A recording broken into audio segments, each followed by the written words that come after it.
ছোট ভাই, তোমার প্রতি আমার নসিহত, তুমি কে নীল পড়ছে, লাল পড়ছে, কে ছোট পড়ছে, কে বড় পড়ছে, তুমি এগুলা মেজারমেন্ট করার দরকার নাই।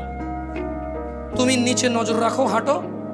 তোমার এটা জানারও দরকার নাই আজকে তোমার সামনে দিয়ে কয়টা মেয়ে কি পড়ে গেছে তুমি দেখোই নাই। তুমি নিচে হাঁটো, যথাসম্ভব তুমি যতটুকু নিচে দেখে হাঁটা সম্ভব তুমি তোমার চোখকে হেফাজত করো। লজ্জাস্থান হেফাজত হবে, লজ্জাস্থান হেফাজত হলে তোমার হৃদয়ের প্রশান্তি নষ্ট হবে না ইনশাআল্লাহ। রিজিকের দরজা খুলবে খুলবে। আল্লাহ তোমার জন্য যে হালাল ব্যবস্থা রেখেছে শোনাতে পারবে। একটা ছেলে 18 বছর বয়সে কিন্তু জেনা করে নাকি করে না? কিন্তু যদি ও জেনায় না যেত, ওর হয়তো আল্লাহ হালাল ব্যবস্থা করে, কারণ ওর তো এটা রিজিক। এটা কি এটা ওর যৌবনটা কি রিজিক। ও যায় 17 বছর 18 বছর 20 বছর বয়সে জেনা বিচার লিপ্ত হয়ে যাচ্ছে। কিন্তু ও যদি আল্লাহকে ভয় পেত,